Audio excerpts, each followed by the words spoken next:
Right. So the question of why I had to leave everything, why I didn't just pay the bills and stay there, I couldn't afford it. When my grandmother passed away, there was a will that was supposed to be read that left me everything. The condo, the property, the Jeep, the money to take care of the bills.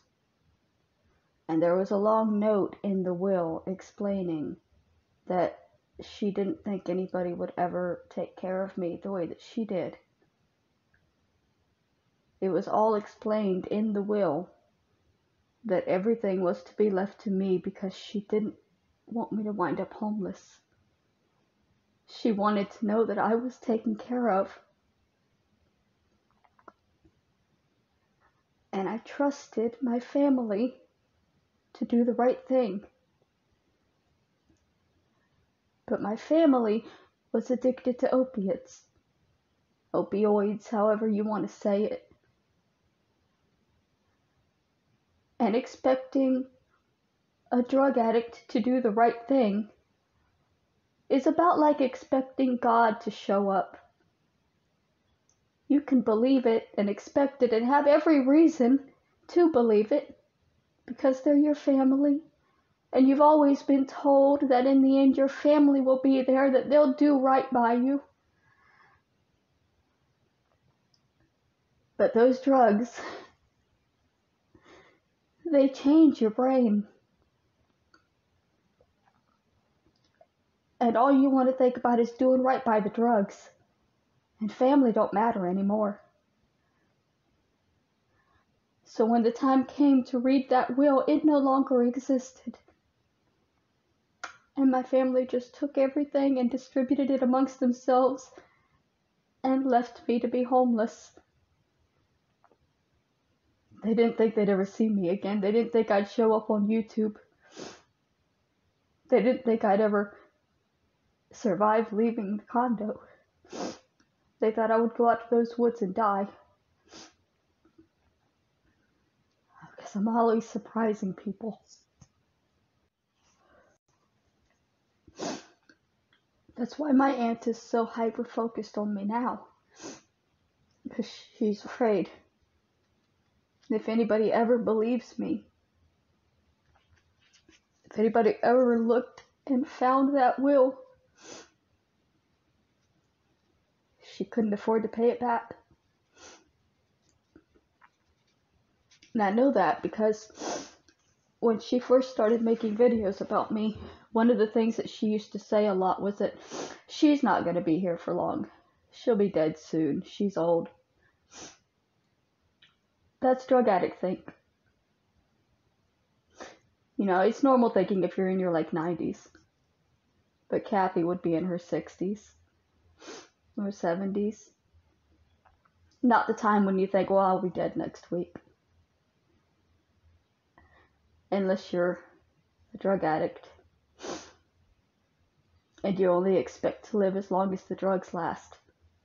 Or as long as the money for the drugs last. And then you might be thinking only a couple of years.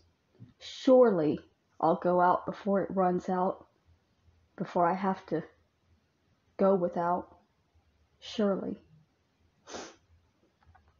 But not if anybody starts asking questions.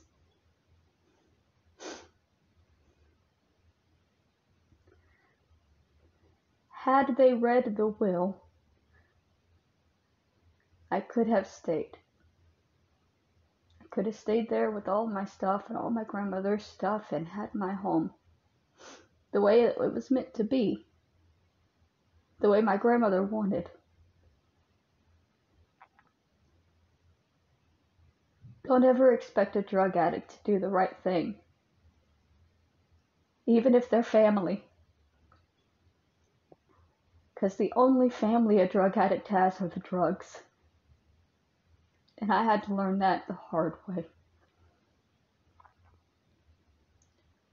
But I'm not going away the way that they wanted me to. Which is why they're here trying to push me away, trying to make me stop speaking.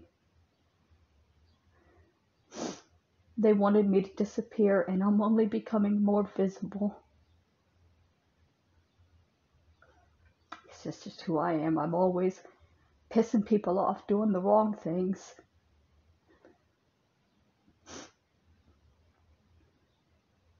I'm not just going to go away or forget.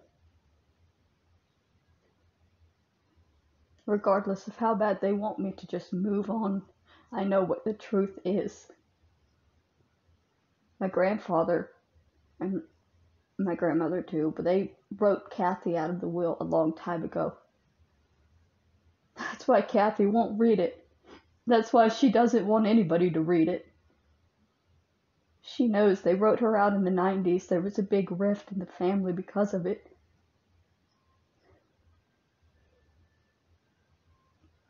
I don't know all the specifics because I was just a kid. But I remember the conversations that they had. My grandparents talking about it. Kathy knows that she was written out.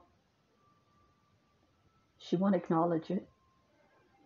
She won't ever acknowledge that that will exists, and I'll never be able to afford to force it to be read. But we both know the truth. We both know the truth.